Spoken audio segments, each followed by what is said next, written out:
Tracking Vermont's wildlife as winter wanes. 7 days as Ava Solberger gets stuck in Vermont in Bakersfield.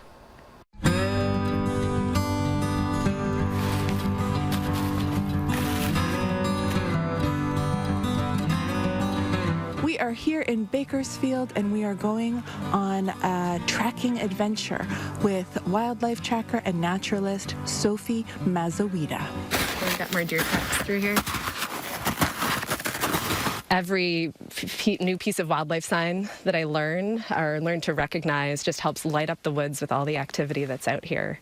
And a walk through seemingly empty woods just becomes all the more rich. And in the wintertime, there's tracks all over the place here, and so we can see that there's stories, but some of the signs are a lot more subtle. So we're on a private parcel of a few hundred acres in Bakersfield. It's private conserved land. I come here regularly to monitor a set of trail cameras that I've placed out for this landowner, so they're curious to know what wildlife is moving across the landscape. Lots of activity out here. There's a really nice mix of forest and wetland area, beaver pond, stream. We see beaver activity. We see fishers. We see otter and mink making use of the waterways. We see raccoons. Lots of coyote and deer activity too. There's lots of deer wintering area here. It's a busy place. It might be the last really good tracking day of the season, but you can track it any time of year. These are ruffed grouse tracks. What do you think? Does this look like a little human hand? Almost monkey. And so this pattern of it's a front track next to a hind track is really distinctive of raccoons.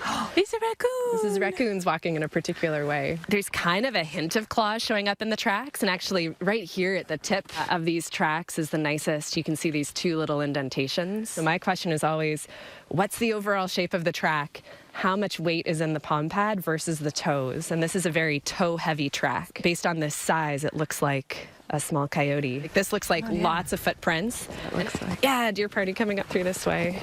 Yeah, lots of deer activity down here. No, it's just happening. Oh, yeah. And there's this marking here that's coming in sideways. Antlers. Ooh, antlers are a good guess. This is actually, though, a sideways bite from a black bear. A lot of the world of animal marking comes down to communication and leaving scent. Bears will be rubbing against a pole. It kind of looks like they're scratching an itch, but they're also leaving scent in that way. I'll just go in your footprints. Yeah. You can do all the work for me. I'm happy to do the post-holing. How do you feel about stream crossings? Do I get wet? Also notice the tracks are a little less clear through here, right? We've got some older tracks, there's crustier snow. My husband calls me a fecophile because of, my fondness for animal scat. A big part of tracking is just knowing where to look. And this is a spot where raccoons routinely leave scat. You can see from the number of tracks on the ground right here that there's been some activity.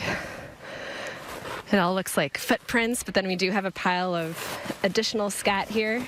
Oh, yeah, yeah. Pellets, and to see just this amount, right, a big pile like this all in one place. This is our white-tailed deer scat.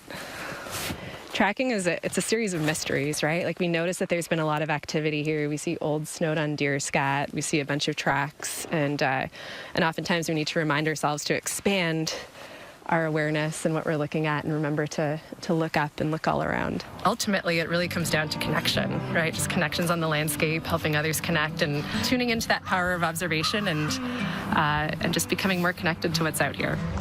So the next time you're walking in the woods, look around you very carefully and see if you can find evidence of the animals who live here.